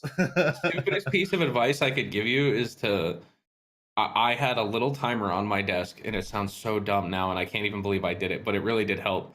And I just set my iPhone timer on the stopwatch, and I would just hit start. And if I was streaming and I had enough time to look down at that stopwatch and watch 2, 3, 4, 5 seconds go by and I wasn't saying anything, I knew I was doing something wrong. You cannot be silent, especially when you're starting out. Yeah, you know, you get away with it a little more once you establish a community, or like, you know, like if we're playing in the morning and stuff like that, like we'll bullshit and whatever, and I can get away with not talking to my chat for a minute or two and it'll be okay. But when you're first starting out, you have 10 to 15 seconds to grab somebody's attention when they're in your chat, and then they're gone. Yeah, and you have to do those kind of like little tricks to like keep yourself on top of the game, especially when you're that low on the. For me, when I started, I didn't have the timer thing because I mean, honestly, I didn't even think about that. But what I would do is I would look at everybody else. I would look at all the other thumbnails in the directory and see what other streamers in my current area of viewership and slightly above me, what their thumbnails looked like, to see how I could improve my stream to make it pop out a little bit more than the rest of the super basic overlays that I was seeing. You have to do those small little things just to put yourself up just a tiny bit. And every single viewer counts, no matter what scale you're at. But even like, especially when you're first starting, every single viewer is so important. Gentlemen, we have a caller, so I'm gonna try to add him. Let's see how this goes. We have Patrick. I was Game Genie joining us. Okay. What are you now? If you were the Game Genie, that's what I got to know. Patrick, can you hear us? Yes, I can hear you. I'm on my phone, so perfect. Forgive me if it's a little weird. That's all good. So basically, my question: can I speak? Is that all right? Yeah. Fire away. Hi, by the way, I'm a fan of this. This is really good. I actually stumbled across you guys on iTunes, completely unrelated from Twitch, and I think you guys are doing a great job. So, thank you so much. Thank you, thank you. I'm sorry, I'm no GreenChord. I mean, oh, you're doing great. You're doing great. Thank you. I appreciate that. Okay, so basically, I've come back from like a 5-year hiatus. I've been gone forever, and I'm finding it really difficult to like figure out how much time to spend with individual. When you're networking, you go into channels and you're trying to make connections, meet people, but you guys know, anytime someone comes in and you know they're a streamer, or it kind of comes up, it automatically is like, oh, okay, is this person immediately coming in to just try to like drop a link and then roll out, or are they going to be weird, or are they trying to take my community? Are they trying to take my viewers? How do you work your like sweat equity into someone's community without wasting too much time just to get called a leech and like booted out? If you're watching a stream that you actually enjoy, then you're not wasting your time. You know what I mean? Like, if you're not there because you actually enjoy that person's content, you probably shouldn't be there trying to network in the first place. Because if it doesn't work out, then at least you still enjoy their content. You know what I mean? Like, just go into a channel that you thoroughly do enjoy and you just want to hang out in. Don't make it about necessarily getting anything out of that person, because it's most of the time it's not going to work out. So just go around hanging out with people, and then you won't get any instant return on anything, and you might not ever get return on anything from some of the people. But as long as you're going around and making friends and just enjoying content, that's what matters the most, in my opinion. Yeah, I pretty much agree with that. I like to call it so there's a huge difference between networking and naturally networking, is what I've kind of started to call it. And naturally networking is like Vel and I, this obviously didn't start as me and him playing video games together, and we didn't know each other outside of this and whatever, but I went into his community, we got along, we hit it off, we BS'd, Right. we hung out, we played some games, and it just kind of developed where our communities kind of intermingled a little bit and stuff like that. And that's just kind of how it happens if you do it right. If you go in with the intention of, oh, I like this guy's content, or I literally think I reached out to him because he did the podcast about staying hyped all the time or something ridiculous like that. Yeah. And I had just asked him a few questions about that. And then we just kind of, I hung out in his stream because of that podcast and just enjoyed the content and hung out more and so on and so forth. And it's got to be a natural flow. Like he said, it's got to be something you enjoy, and you become part of that community, and people will be invested in you. I talk about a mod over on Mixer all the time who has, I think, 3,200 followers, has never streamed a day in her life, but because she's so involved in communities, people want to support her and follow her just in case she ever does go live. Right. So that kind of, if you're truly I use Twitter to truly network, to BS, get involved in topics, get your name out there that way. But to do it in a stream is a little bit different. Okay, and I was actually going to ask you, like, follow up, like, what ways would you go about like networking from? Because like you guys were talking earlier, at the end of the day, this is fun and it's cool to play video games and make a little extra cash, whatnot. It's a business. Like, just flat out, it's a business. So it's very weird to like the notion of walking into someone else's business to try to sell your business. Yeah. Well, it's a business in a different sense. It's not your traditional, I'm not going to walk into Joe's sandwich shop and try to sell Snoop sandwiches and be like, hey, I sell sandwiches too. We should hang out. I mean, obviously I make a good sandwich, but that's not the point.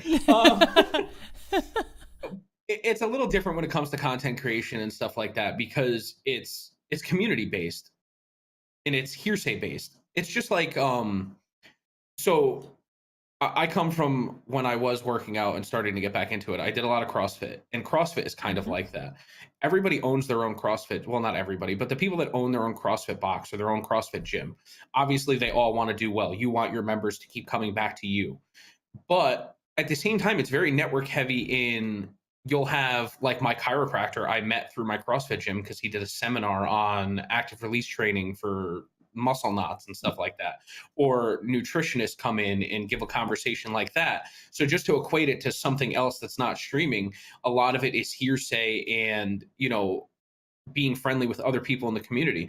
Plus, you'll see like there'll be a competition, let's say, and you could say the same for Twitch, but there's a competition at another gym, several gyms will show up under their header and their name, and it's a big networking event of people who are involved in the sport that all kind of have the like-minded stuff. Am I going to do 19.3 today? I would die. I was just about to ask you that, so Hell no, handstand walks and handstand push-ups. I can't stand up, let alone do handstand walks. Okay. All right. So that's kind of what I was curious about. It's tough because you do, and here's the thing is like I don't watch people who typically make the same kind of content as me. I find it strange. Like, if I'm gonna play Apex all the time, I don't feel like watching other people play Apex. I want to go watch someone speed run something stupid, or someone talk about things that I might be interested in. So like I don't see a lot of like crossover for me anyway, as far as like going in and networking, because if the person's like I'm watching someone do Sonic the Hedgehog speed runs, I don't think that community's necessarily interested in watching me scream in front of a camera while I'm like running away from people in a game of Apex. You know. Well, so I'm gonna use an example. I was able to. I have a really good friend. His name is Woolsey Mammoth. He's a streamer. He's more of a variety streamer, and he was playing this game called Subnautica, and he hated the game about as much as I do. And so we just connected with how scared we are of playing games in the open water and everything like that. And I'm more of like a Fortnite first person shooter kind of streamer myself, and he doesn't really get into that. So you would think that his community would be kind of like that, where they wouldn't really care about Fortnite or Apex. But I feel like there's always some sort of crossover. It's not going to be everybody, and I mean, it might even only be one person, if anything. But we just connected with our fear of open water and giant sea monsters and stuff like that. And I mean, he's one of my best streaming friends, and I actually do have a lot of really good friends from his chat that come over into my chat now. And Awesome. if you can connect with that streamer, that's ultimately what matters. It doesn't necessarily matter about the crossover between what games you guys are playing. It's more about personalities in the first place. You know what I mean? Yeah, I agree 110%. It's way more personality. And if you don't want to watch the Apex streams, but if you're friends or know somebody or like somebody that does stream Apex, but you don't feel like watching it, become part of their community anyway. You don't have to go into the stream and talk. Everybody's got a Discord, everybody's got a Twitter, everybody's got an Instagram. You know, there's a million ways to become a part of community without having to sit through Apex videos. The other thing I can tell you is hunt down Apex tags on Instagram and look at clips of people that stream that you might enjoy. You know, if you didn't want to watch Apex, but somebody that you feel like has a similar personality, and just get involved that way. Throw them a follow. You know, talk to them there. Okay. Yeah, in Apex being an example, basically, I don't know. Just I spend enough time staring at a screen with a gun in the middle of it, pointing at people that I don't really want to watch other people do the same. Do you I guys, hear you. Do you have time for is that appropriate? What's that? You cut out. Yeah, you did. Oh, sorry. Do you guys have time for another question? Is it appropriate? Maybe a different question? Sure, fire away. Okay, cool. All right. So you guys were talking about like playing popular games and maybe switching over and timing that and things like that. I'm curious, do you find that playing a game that is quote unquote saturated or oversaturated, do you maybe worry that might be a hindrance to you? I know that I've heard people say that, like, hey, when you play the most popular games, you're gonna maybe grow faster, but maybe the glass ceiling. So what you're getting at is you're worried about the speed. How do you feel about like maybe holding yourself back playing one game constantly? Yeah, so he's essentially saying that playing a saturated game is detrimental to your streaming. Right. So I mean, yeah, go ahead. You can go ahead. You got this. Green came out with a thing for last month and the prior month about the best games to play. So it's viewership in comparison to, I forget the algorithm, but essentially the best games to play to get views. And there's a reason Apex and Fortnite and COD and even still PUBG and anything in the top 2 rows of things are not there. And it's because of the fact that they're so heavily saturated that discoverability is almost null. Because for me to get somebody, let's just say 10 viewers and under, I have to scroll forever in a day to get down to streamers that are at that level. So most people don't want to do that. They don't want to go through that. While I enjoy playing the games, especially if I was still on Twitch, there's no way I'd be playing Apex. And I give Vel a lot of credit for it, but I couldn't do it because you have your core community, but growth-wise, it's just going to be a longer, harder trudge than it would be to play something like, you know, when Metro came out or Far Cry New Dawn, stuff like that. While they're still big and popular games, if you wait a week, all the big streamers have finished those games, and now there's still people looking to watch that content after they finished it themselves, or now they're still thinking about getting it. So, yeah, I mean, it all depends on what you want out of it. You know what I mean? Like, if if you don't mind the slow growth of something like Fortnite or Apex, then I mean that's my situation. I don't mind the super slow, almost stagnant growth sometimes. You know what I mean? I don't mind grinding away at it day by day. But if you are looking for something a little bit more instant, then definitely variety is a better way to go for sure. It all depends on what you want and what kind of games you want to play. You have to find the balance for you. Absolutely. It's huge. Like, even if I did want to grow faster, you know what I mean, I wouldn't necessarily go play Kingdom Hearts on stream because it's just not my kind of game. You know what I mean? Like, I might play it off stream sometime, maybe in the future. It's not a game that I could see myself streaming just because it's not my style of game in the first place. So maybe I would grow faster, but I probably enjoy the game a lot less than I enjoy Apex or Rainbow Six Siege. You know what I mean? You have to find your own balance. That's the biggest thing. Yeah, no, Cool. that makes all the difference. Like you said, balance is key, obviously, but it's goals. If Green was here, he'd be in his glory that I just said that word, but it's goals. It's all about your goals. It depends on what you want out of it. Stream goals. Stream goals, dude. Stream goals. Hashtag stream goals. Get that going. Hashtag dad socks. Oh, man. Bless. I caught most of that. I'm cutting in and out, so I don't. I appreciate the. I'll go back and watch the VOD. Yeah. All right. Yeah, for sure, man. Well, thanks for the questions. Yeah, we appreciate you calling in. Thanks for the answers, guys. Keep doing what you're doing. It's really good. I appreciate Thank you. Thank you. Take care. Have a great Bye-bye. day. Good questions. Chad, I think I did that correctly. You, All right, you we mean to do permit have- the link. You're good. What? To give the link permission? Is that what you meant? Link permission? Oh, never mind. I'll let it go. I have no clue what you're talking about. All right, so we have a question. We have a question from Go Paint. What advice do you have for going from a few viewers to hundreds or thousands in an instant? How do you wrangle chat and keep going? I think I'm pointing the right way. Yeah, you are not for the stream, but you're pointing the right way for me.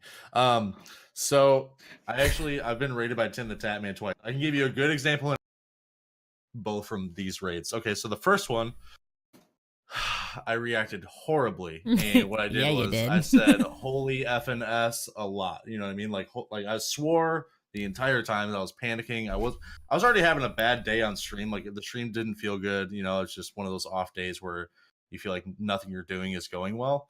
And then the Tatman drops a raid on you of like 20,000 people, and then you're like, well, this got worse, you know? And because if you already feel like you're acting like, if you already feel like you're not streaming well, it's not going to go well. So you definitely have to develop your confidence, you know what I mean? And that day I did not have any. So I swore a lot, and I decided to play it safe, and so I wouldn't say anything stupid. I would just react to every single follow alert, and that's what I did, and that did not go well at all. So that's the bad scenario. The better one is when I was playing Apex and I was already in a good mood, you know, and then To The Tatman drops 23,000 people on me, and I'm used to having like 20 to 30 people, like that's it, you know. And the best thing you can do is obviously do whatever you have to do to freak out, like have your moment of like, oh my god, this is insane, but you have to even it out really soon, because they're there and they want to see you as a streamer. They don't want to see you just freak out for 2.5 hours, you know what I mean? So have your moment, and then just go back into streaming to where you have to read chat, and you know, you're answering questions and talking to chat and having fun. Playing the game is huge. If you're sitting there just talking to chat and you're not playing the game, like if your character's standing still, they're not going to care at all. So you really have to treat it like a regular stream, and it's super difficult to kind of like wrangle that thought in, because there's so much going on. There's so many follow alerts. I actually turned my alerts off because it was just too much, because your adrenaline gets pumping, and you have to do something to control the situation. As the streamer, like, it's your channel, it's your time to control it. They're not Tim the Tatman's viewers anymore, they're your viewers, and you really have to get a grasp on that. It's all about just doing a regular stream with a shit ton more people. Yeah, I've had it once or twice and it's kind of the same thing. I will tell you that, I mean, I didn't have 20,000 people, but I had a 2,500 person raid when Warframe was in its Warframe glory again. But everything broke. That was the best part. Everything fell apart. And obviously I just made light of it like I do everything else, because everything's just a disaster anyway when I stream. So I just made it abundantly clear that everything was broken. But the alerts thing, that's the only reason I even jumped in, is shut your alerts off. Nobody wants to hear your follow sound 42,000 times. Mm-hmm. I don't care who you are. Nobody wants to hear it. And go ahead, because I know you were going to bring up MPI's thing. I was. MPI wants to piggyback on that and say, do you think it's better to let that follow train die down before thanking people? I thanked people periodically, and we all know that I have most people here know that I have my giant spiel that I do when people follow, with all the lights and all that. I kind of just let my lights blink red, white, and blue the entire time, and I just thanked people periodically while I played and talked to chat. So I think it's kind of insane to try to thank every single person, because it's just going to get crazy. And I think that's what Vel was talking about. It's nuts, man. It's just hard. It's hard to keep up with that. It's impossible. You can't. There's no way. There's no way you can keep up with talking to chat, playing the game, and being a streamer, and not sounding like an idiot the entire time. You know what I mean? Like there's literally no way. So like the best thing to do is like let the follow train run for 3 minutes or so, maybe 5, like let the nonsense happen for a few minutes, and then turn the alerts off and just handle the stream, because chat is going to have questions for you, and hopefully your mods are there to help you out with it. Mm-hmm. Just Pandy asks, this is more so for variety streamers, but do you think switching what game you're playing for each stream is too often? Should you at least keep the game for a few consecutive streams before switching to another? Words are hard. I know variety streaming is more difficult to grow with, but I want to avoid getting burned out on playing a single-player story game and will never finish it. I feel like daily is a lot. And daily's a lot of switch, because you don't allow yourself to build a base of anyone, essentially. You're going to build your base of people that just come in to watch you, but you're never going to be able to establish at least a little bit of a foothold in variety. The beauty of variety is that you're able to dip your toe in a bunch of different communities where, like if you just play Fortnite, you just play Apex, you're stuck in that one community all the time, and that's where you have to put your chips. So variety, you want to spend at least a few days, at least in my opinion, on a single game. I'm also the pot calling the kettle black, because there's plenty of story games that I got sick of and just didn't play anymore.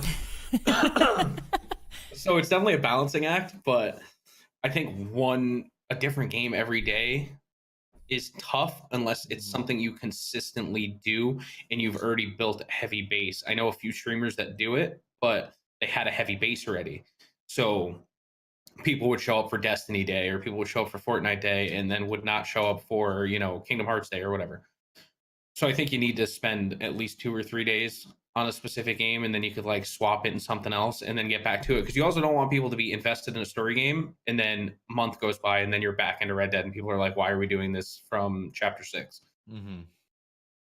Yeah, if you're switching game to game you're also not spending enough time in that directory or into that community to where people can start to appreciate you as a streamer, as opposed to just you streaming a certain game that they like. Because if you're just switching game to game, they're going to be there for that game, and then you don't give them time to get to know you as a person. And I feel like that's a huge part of Twitch, is that you want people to, you want to connect with people. That's what Twitch is all about. So if you're not giving them enough time to connect, then you're only hurting yourself. Mm-hmm.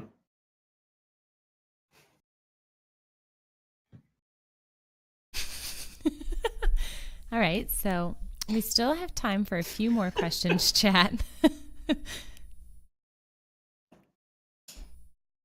I really want to find a reason to use my bleep button before the end of this. So, well, I'm gonna need a passionate thing for me to yell about and swear for right now with no questions. You know what? Nobody asked you to tell me how to do my job. I'm so jealous of that thing, man. Oh, why don't you get one? It's because it's $400. Yeah, it's very expensive. Wow. I will say Yeah. that everybody that I've talked to, and myself included, like they'll tell you it's worth every penny once you have one. Sure. But sitting back and looking at a $400 price tag for a mixer is rough. Insane. It does Yeah, so but much. it does all sorts of crazy things. I can sound like this and talk like that. You know, all the fun Don't stuff. ever do that again. Right? Ever. Oh man.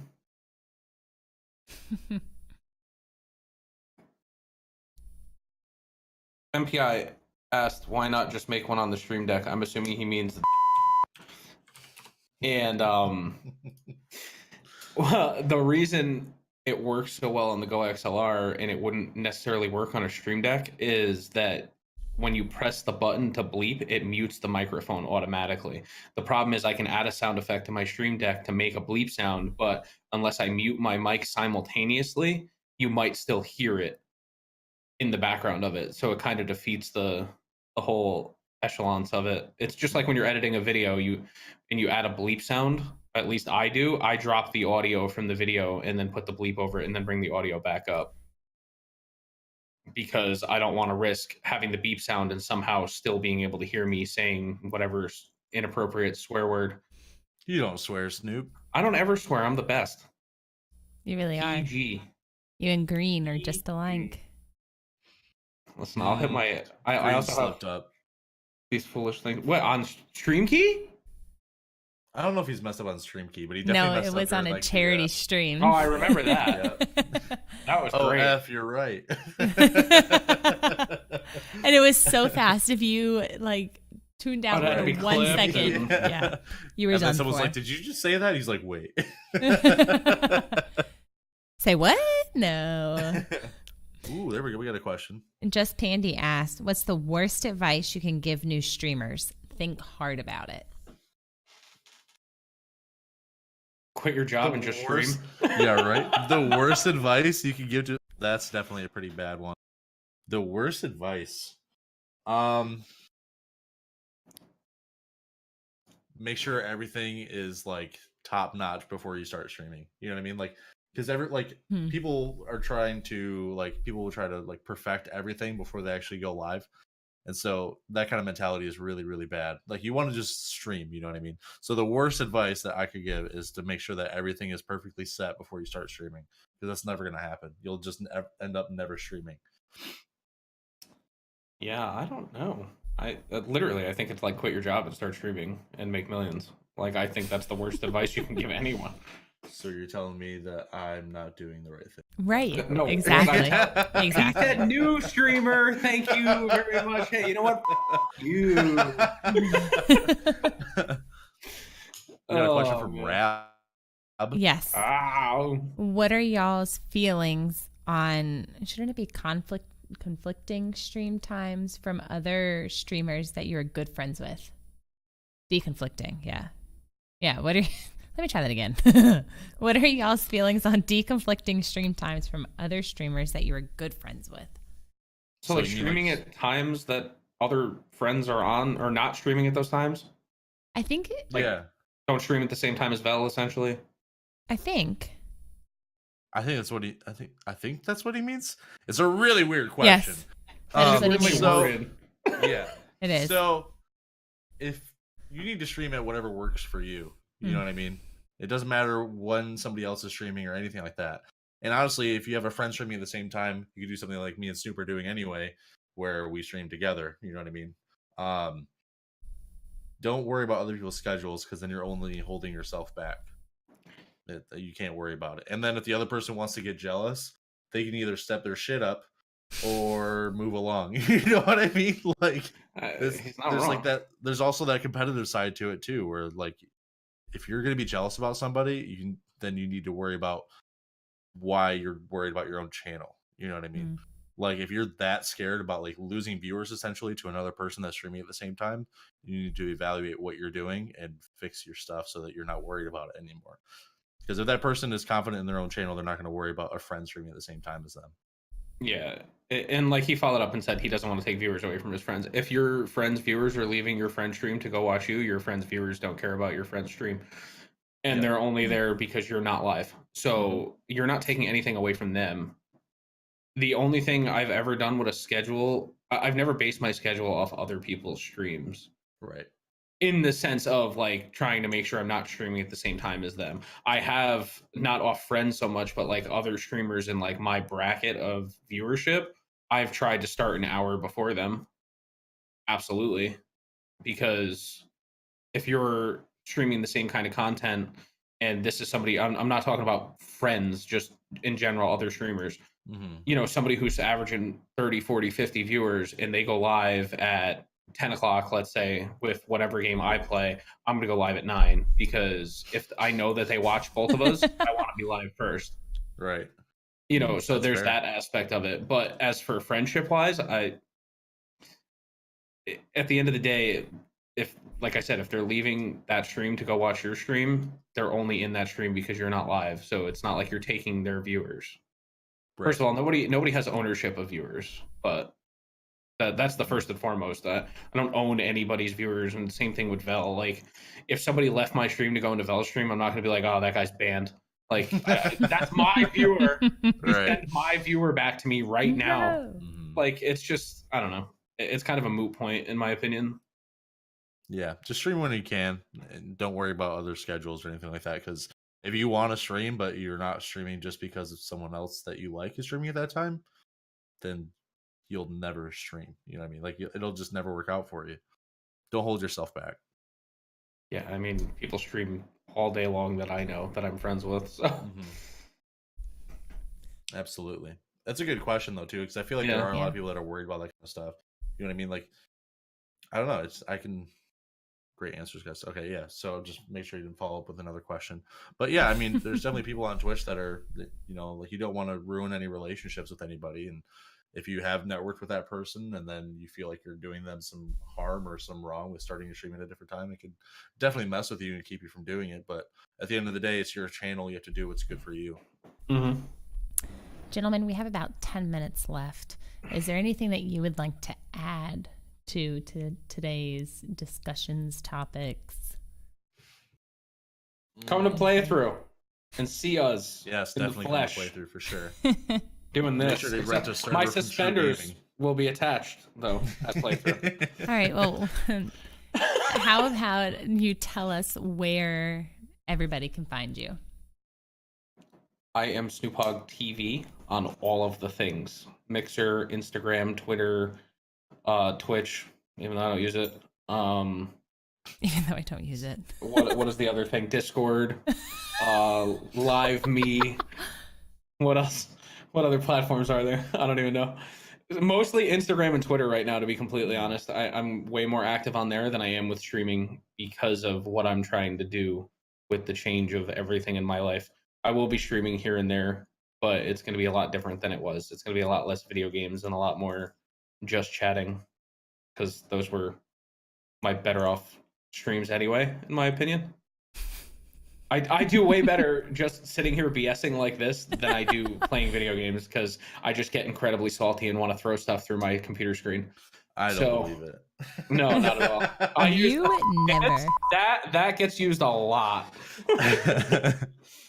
Oh my god. Yeah, and I'm Velloc_TV on Twitch, Twitter, Instagram, Snapchat. I even have a YouTube. YouTube. I'm doing more stuff with that. So VELOKK_TV. Oh yeah, I have one of those. I forgot about that. I have a YouTube too. I'm gonna start uploading fitness stuff to it. AKA, and when I say fitness, it's just gonna be a fat guy trying to do workouts, so it'll be entertaining at least. Fat guy attempts athletic things.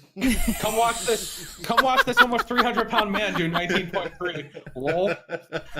Can you please, like, I want to see that. You know I do CrossFit too, right? I did not. Yeah. We can be those people and talk about CrossFit all day. Sure. Do you know I do CrossFit? We turned our Also a garage vegan. into a CrossFit gym. It's just that you're vegan. Yeah, right. I eat kale. If you're a vegan, you Kale, have to talk about yeah. it, and if you are a CrossFitter, you have to talk about it. That's like the rule. Yeah. Yeah, All right, well, all that's why. But no, seriously, that's awesome though. Yes. I haven't done CrossFit in a while, and in all fairness, I'm getting myself back into shape, because if I was to do CrossFit right now, I would hurt myself severely, and I know it. Because like if I try to do a power clean right now, I'm just gonna break my back because I have no core muscle whatsoever. That's why you don't go heavyweight. I mean, listen, what am I gonna power clean the bar so I can look like I'm a 12-year-old? Get out of here with The that. CrossFit Friday, the new segment on TRUgaming's channel. Green everybody. would love that. I feel like Green does CrossFit with all the stuff he Green posts. does not do CrossFit, and he will instantly tell you how he feels about it. So. Oh, here we go. He's one of those. Him and Jillian Michaels can go hang out. Yeah. Well, as these gentlemen said, we will be at Playthrough 2019, and that is coming up very soon, the end of the month. What are we? Oh, so some of our partner streamers will be joining us in 20 days, which is pretty awesome. Some, aka Snoop, will be joining us a little later in the weekend. Oh, here we go. But please be Yikes. sure to check it out. We will be streaming the event. Lots and lots of content will be coming from that. So Too please much stay tuned. content. Yeah, really, a bunch. So please stay tuned for that. It's going to be an amazing weekend full of a lot of stuff with a lot of people, like a lot of people. I'm not quite sure what Belly was just They doing can't see there, that, but so. yeah, I'm glad Way you to couldn't rat see him that. out. I'm getting everybody to figure Right? But I think, as you can see on this lovely table, we have some of our new gear that will be available at Playthrough. So we have these awesome new snapbacks. So here, let's see. I think you can see here. Yes. Snapback. Should I model it too? Now it just looks like a gray hat. Yeah, true. You can tell us the true hat now. Yeah, right. Did you We say have it these just gray hats now. They're gray and snapback. You're rude. So we have that style. We have this style. This is a Sohn favorite. He really likes this stacked logo. It's another snapback here. We have, these are pretty nifty, and I think these might be super popular. We have this, you stop it there. We have these awesome travel mugs. Look at how cool this is. It's pretty fancy, fancy. What's it say?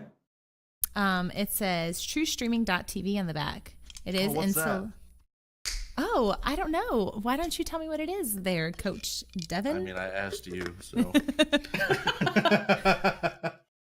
This is your segment, Katie Couric. Let's go. Yes, exactly. I can't reach it. We have our water bottle stuffed with goodies on the inside. They're all stuffed with different things, so don't ask me what's inside. It's a surprise. These bad boys are going to be really popular too, I think. I guess The mouse pad? Hold the phone. We're not there yet. Sorry. So here we have a fancy USB drive. Look, it pops out from the inside. It says True Streaming on it. Not sure if they've zoomed in so that you can see that, but yeah, it's pretty nifty. And then this bad boy, Vanna White it. Look at this. It says TRUgaming, and it is a mouse pad miniature so that it will stuff in your bag and so that TRUgaming can go everywhere with you. Yes, because we all know you need a little more TRUgaming in your life. So it appears as if we have our raid all lined up. Gentlemen, do you have anything else that you would like to add? I can't take this meme seriously over here in the corner. Anything else you want to add before we head off on this lovely Friday afternoon? I'm sorry. Don't fire me. I'll be live right after this. Oh, man. Devin will be live right after this. We are rating Nero. So he is one of our partner streamers. So let's all go show him some true love and some true hype. All right. Thank you for joining us on this almost 100th episode of Stream Key. And please note that Green will be back next week. So we are good to go. And I won't be here probably. Right. Ever He will again, never be on the show again. So. Oh, they just canceled my plane ticket. I'll see y'all later. Yes. He is no longer coming to Playthrough. Can confirm. Thanks everybody for watching. Love you guys. Yes. Thank you for coming out. Oh.